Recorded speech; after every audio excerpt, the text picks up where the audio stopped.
आगे बढ़े आपको बताएं कि कराची की मच्छर कॉलोनी में 2 सिंधी नौजवानों के बेईमाना कत्ल के खिलाफ सिंध भर में एहतजाज जारी है। हर तरफ उदासी का माहौल है। सिंध नेशनल पार्टी के सीनियर वाइस चेयरमैन रमज़ान बलीदी ने 2 सिंधी नौजवानों अहमद जावेद और इसहाक पनोर के बेईमाना कत्ल की शदीद मजम्मत करते हुए कहा है कि सिंध पुलिस एडिशनल IG 2 बेगुनाह शहरियों के कत्ल में मुलविस मुलजमान को फौरी तौर पर गिरफ्तार करके इन्हें कैफरे किरदार तक पहुँचाए। इसी हवाले से बात करते हैं कराची से हमारे नुमाइंदे नबी बख्श खासखेली से। जी नबी बख्श। जी बिल्कुल, जो है कराची में मच्छर कॉलोनी में जो है 2 सिंधियों को कत्ल करने के खिलाफ जो है पूरी सिंध में आज एहतजाजी मुजाहरे हो रहे हैं। उस हवाले से हमारे साथ सिंध नेशनल पार्टी के वाइस चेयरमैन रमज़ान बलीदी साहब मौजूद हैं। हम इससे पूछेंगे कि उनका इस हवाले से क्या कहना है। रमज़ान साहब, क्या कहेंगे ये जो कत्ल हुआ है मच्छर कॉलोनी में? मेहरबानी जी सिंध।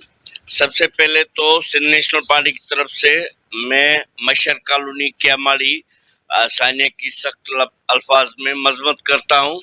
मैं समझता हूँ सिंध नेशनल पार्टी उन शख्सियत को इस वाक़े का जिम्मेवार करार देती है जो सियासी लीडरान हैं, वो भी सिंधी। चंद रोज पहले उन्होंने ये स्टेटमेंट जारी की थी कि बरसात और सैलाब मुतासरीन कराची डाकू आ रहे हैं। वो डाकू हैं, बड़े बड़े उनने डाके डाले हैं, वो कराची में आके कराची का अमन बर्बाद करते हैं। और एक सीनियर पुलिस अफसर की ये स्टेटमेंट थी।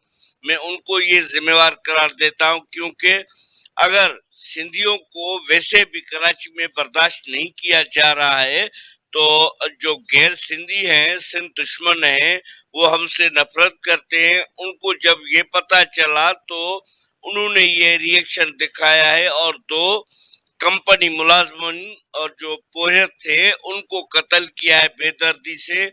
हम मुतालबा करते हैं, सिंध नेशनल पार्टी मुतालबा करती है कि उनके कातलों को फौरी तौर पे गिरफ्तार करके उसी जगह पे उनको फांसी पे लटकाया जाए, ताकि सिंध दुश्मनों को पता चले और उनमें से ये जुर्रत खत्म हो जाए कि आइंदा ऐसे वाक़यात ना करें और धरती के वारसों को पहचाने कि भाई ये धरती के वारस हैं। हम समझते हैं कि हमें लावारिस समझा जा रहा है, लेकिन हम लावारिस नहीं है। इंशाल्लाह सिंध नेशनल पार्टी सिंध भर में जब तक इन कातलों को गिरफ्तार करके फाही पे नहीं लटकाया जा रहा है तो हमारा एहतजाज जारी रहेगा। जी बिल्कुल, जो है आपने सिंध नेशनल पार्टी के वाइस चेयरमैन जो है रमज़ान बलीदी साहब की बातें सुनी। इनका यही कहना है कि कुछ दिन पहले जो है सियासी जमातों की जानिब से जो स्टेटमेंट जारी की गई थी कि यहाँ पे जो है सैलाब ज़दगान जो है वो यहाँ पे डाकू की तरह आ रहे हैं, इनको रोका जाए। ये जो कत्ल है करार दिया जाता है और सिंध नेशनल पार्टी जो है तब तक खामोश नहीं बैठेगी जब तक उनके कातलों को गिरफ्तार नहीं किया जाता।